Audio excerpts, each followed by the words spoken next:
Have you ever wondered why we are so naturally inclined to trust a person simply because they wear an expensive suit or stand behind a heavy wooden podium? Many people believe that those at the very top of the social ladder have reached their positions because they possess a superior moral compass or a deeper commitment to the honest truth. The uncomfortable reality is that power often requires a different kind of relationship with the facts to maintain its own stability and influence. We live in a world where the gap between what is said in public and what happens in private can be vast. This gap exists whether we are looking at the highest office of a great nation or the manager sitting in the corner office of a small local business. Today we are going to pull back the heavy curtain on why authority figures choose to deceive us and how you can develop a sharper eye to see through their sophisticated manipulation. Understanding these patterns is not about becoming a cynical person who refuses to believe in anything at all.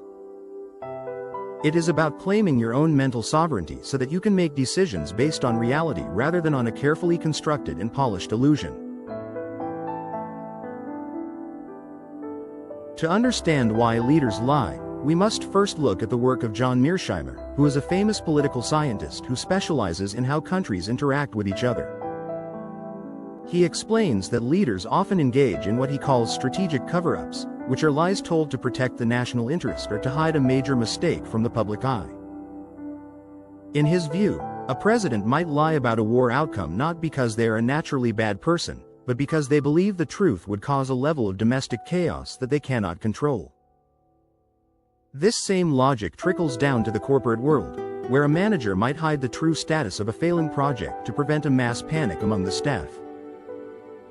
They convince themselves that they are lying for the good of the group, but this often serves to protect their own reputation and their own career advancement first. When a leader feels their grip on power is slipping, especially during a difficult election or a corporate restructuring, the incentive to manipulate the narrative becomes almost impossible for them to resist. They start to view the truth as a luxury they can no longer afford if they want to survive in their high-stakes environment. Recognizing manipulation begins with spotting the 4 universal red flags that appear whenever an authority figure is trying to lead you away from the actual facts. The first flag is the creation of an external enemy, which is a classic tactic used to shift your focus away from internal failures or growing scandals. If a leader suddenly starts sounding the drums of war or blaming a distant competitor for all your current problems, they are likely trying to trigger your survival instincts to bypass your logical thinking. The second flag is the claim of a perfect victory, which is statistically impossible in any complex human endeavor like a war or a major business merger. Real life is always messy and full of unexpected setbacks, so a story that contains 0 flaws is usually a story that has been heavily edited for your consumption. The third flag is the use of emotional shortcuts, where the leader uses intense fear or extreme pride to make you feel rather than to make you truly think.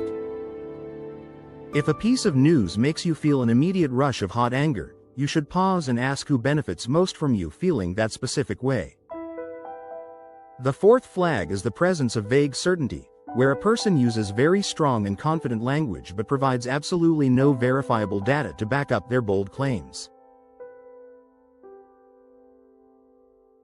Once you have identified a red flag, you must use specific tools to verify the information before you allow it to take root in your own mind. Carl Sagan, who was a brilliant astronomer and a great defender of critical thinking, proposed something called the baloney detection kit. This kit is a set of cognitive tools, which are mental habits that help you verify if an argument is based on solid logic or just thin air. One of the most important tools is independent confirmation, which means you should never trust a story that only comes from one single and highly interested source. You should practice lateral reading, which is the act of leaving the original website or news report to see what diverse and competing sources are saying about the same event. Another key tool is to check if the statement being made is actually supported by evidence, or if it is just a very loud and confident opinion. In his recent book called May Contain Lies, the economist Alex Edmans warns that we often mistake a bold statement for a real fact simply because it sounds authoritative. We must learn to look past the confident tone of the speaker and demand the raw data that sits underneath their carefully chosen and persuasive words. The final step in protecting yourself from manipulation is to change the way you personally approach new and challenging information in your daily life.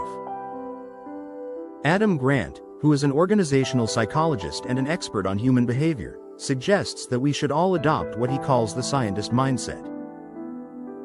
This is a way of thinking where you are more interested in finding the actual truth than you are in being proven right in front of others. A scientist does not get married to their first idea, but instead they constantly look for reasons why their current belief might actually be wrong or incomplete. When you hear a leader speak, try to avoid the soldier mindset, which is the urge to blindly defend your own side while attacking the people on the other side. Instead of reacting with your biological defaults, which are our natural tendencies to follow our emotions, try to practice what author Shane Parrish calls clear thinking.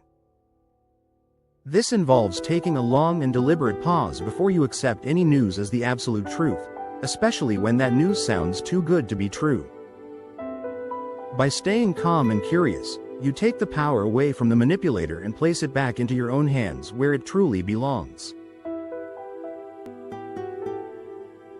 In conclusion, the world will always have leaders who feel the pressure to lie, but you do not have to be a person who is easily led astray by them. We have seen how the same patterns of deception move from the halls of government down to the classrooms of our schools and the offices of our managers. By recognizing the 4 red flags and using the tools of verification, you build a mental fortress that protects you from the noise of a very crowded and dishonest world. Remember that seeking the truth is not a sign of a dark or cynical heart, but it is actually the highest form of personal freedom and self-respect. When you learn to verify before you trust, you stop being a pawn in someone else's game and you start becoming the master of your own perspective. The internet has given us the greatest library in human history, so we should use it to look behind the curtain and see the reality for ourselves. Thank you for watching.